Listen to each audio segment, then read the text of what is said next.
The IDF is fighting again in the Gaza Strip. I myself might be called up in a month. Do you think that's the way to pressure Hamas to get to a deal? And do you think blocking humanitarian aid is also an effective pressure tactic? Well, you know how I feel about the Gaza Strip. I think it's an incredible piece of important real estate. And I think it's something that we would be involved in. But, having a peace force like the United States there, controlling and owning the Gaza Strip would be a good thing. Because right now, all it is for years and years, all I hear about is killing and Hamas and problems. And if you take the people, the Palestinians, and move them around to different countries, and you have plenty of countries that will do that, and you really have a freedom zone. You call it the freedom zone, a free zone, a zone where people aren't going to be killed every day. That's a hell of a place.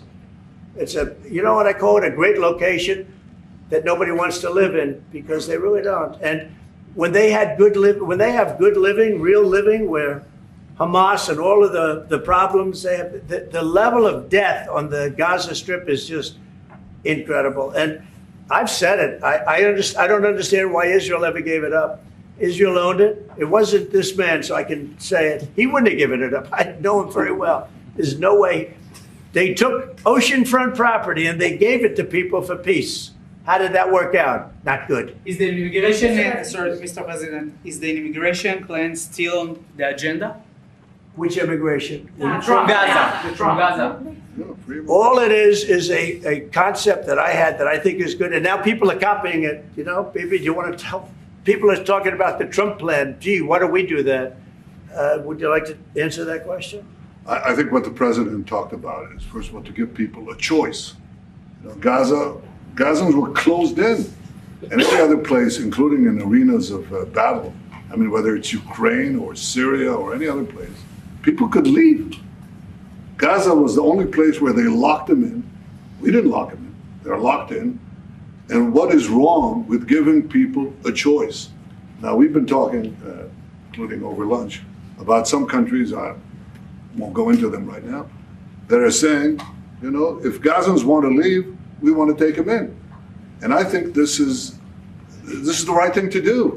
If you give, it's going to take years to rebuild Gaza. In the meantime, people can have an option. The president has a vision. Countries are responding to that vision. We're working on it. I hope we'll have good news for you. I will say people really do love that vision.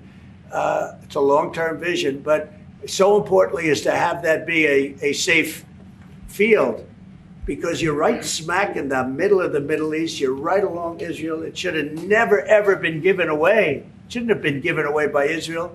I don't know why they did it. I mean, I do know why, because they were promised peace, but that didn't work out too well, because it's one of the most dangerous pieces of land anywhere in the world. Gaza is one of the most dangerous places in the world.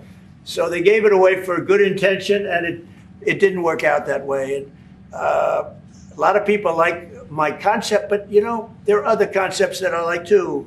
And there are some concepts I don't like. You know what I don't like? The way it is now. Because right now it's a dangerous death trap, Gaza.